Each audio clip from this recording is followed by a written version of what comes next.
एक बार की बात है, एक गरीब ब्राह्मण अपने छोटे से गांव में रहता था। उसकी आर्थिक स्थिति बहुत खराब थी। वह पूजा पाठ और जंगल से लकड़ियां लाकर बेचने से अपनी आजीविका चलाता था।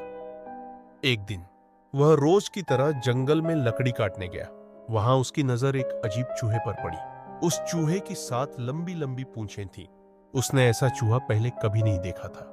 चूहा बड़ा सुंदर और विचित्र था।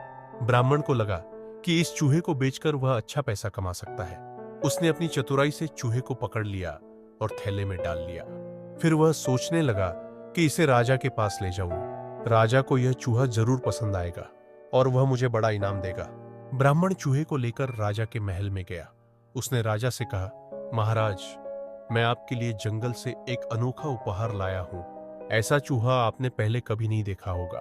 राजा ने चूहे को देखा और आश्चर्यचकित रह गया। वह बोला, अरे, इस चूहे की तो 7 पूंछें हैं। यह सचमुच दुर्लभ है। मैं इसे रखना चाहता हूं। बताओ, तुम्हें इसके बदले क्या चाहिए? ब्राह्मण ने झुककर कहा, महाराज, मैं बहुत गरीब हूं। मुझे बस कुछ पैसे दे दीजिए ताकि मैं अपने परिवार का भरण पोषण कर सकूं। राजा ने खुश होकर ब्राह्मण को ढेर सारी सोने की मोहरें दे दी। ब्राह्मण खुश होकर घर चला गया। अब चूहा राजा के पास था। राजा ने उसे अपने खास पिंजरे में बंद करवा दिया। पिंजरे के आसपास सैनिक तैनात कर दिए गए ताकि चूहा भाग न सके। राजा ने चूहे का खास ध्यान रखने का आदेश दिया, लेकिन चूहा साधारण नहीं था। वह बेहद चालाक और समझदार था। उसने पिंजरे का मुआयना किया और अपनी 7 पूंछों का इस्तेमाल करके पिंजरे का ताला खोलने की योजना बनाई। कुछ ही दिनों में उसने पिंजरे का दरवाजा खोल लिया और वहां से भाग निकला। जब राजा को पता चला कि चूहा भाग गया है, तो वह बहुत क्रोधित हुआ।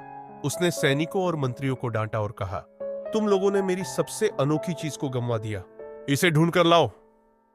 सैनिकों ने बहुत कोशिश की, लेकिन चूहे का कोई पता नहीं चला। चूहा अब जंगल में वापस पहुंच चुका था। उसने जंगल में एक सुरक्षित स्थान ढूंढ लिया और वहीं रहने लगा। वह खुश था कि उसने अपनी चालाकी से अपनी आजादी वापस पा ली। यह कहानी इस बात का प्रतीक है कि ज्ञान और समझदारी से किसी भी कठिन परिस्थिति का हल निकाला जा सकता है।